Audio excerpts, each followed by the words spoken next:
So your main focus when you come into a client's house is how can their space feel better for them and how they can use their space in the best way or the most functional way? Yeah, I mean, my focus is really on helping you have your space better support the life that you're living. So, like, thinking about like if there's that chair in the bedroom that really is just a hamper, like maybe you should just get a really nice hamper and get rid of the chair. Like, if that's what if that's the function Mm-hmm. of that piece of furniture, like make it into the right piece of furniture. Or like sometimes, like right now, there's multiple people needing to work from home in a lot of places, and you might have had a desk where you would work for maybe an hour on every other Friday kind of thing, or occasionally if you had a small project that you needed to do over the weekends, you would work at the desk that was in the living room.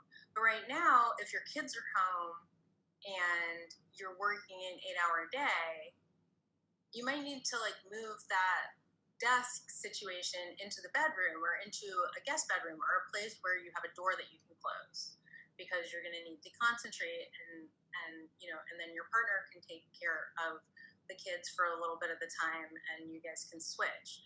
But like just sort of thinking about like how can your space support the life that you're living. Like if you don't cook very often, you can keep non-cookware in your kitchen, if you have extra space. And like if you don't cook that often, maybe you should get rid of a lot of the pots and pans and all of the things, because like, if during COVID you're not cooking and you haven't used anything, like, yeah, it might be an indication that that's not your journey. So just thinking about like what do you really use that you Mm-hmm. have versus the stuff that's just kind of there. Because it's like, I think about Where's Waldo. If you're playing Where's Waldo with your keys, like Not you're good. gonna be stressed, you're gonna be frustrated. You're Yes. gonna have a real like what happens outside your house can be a hot mess, but what happens inside your house you have a lot more control over. Mhm. And you want to feel like calm and zen at home. At least I do. Like you just want to be like welcoming and like, oh, this is my place. You know, Yeah. not stressed about it.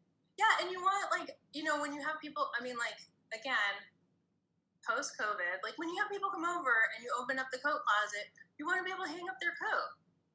Like you don't want to be like, don't look in there. Like, here, I'll put it on the hook. Like, you want to be. It's like you want to like if having friends over and having people in your house is like a value for you, it should be set Mm-hmm. up that way. And just sort of thinking about like what are those things, like if getting dressed in the morning, if your closet door doesn't open all the way because it hits your nightstand, like one of those things needs to move. Because like why would you make your life more stressful before you've even gotten dressed? You're starting your day off all stressed out. It's not worth it. Yeah, so it's like it's not necessarily like a big money thing. It's Mm-hmm. more like about thinking about how can you remove stress from your life by having your space set up to give you a running start. Oh, I love that.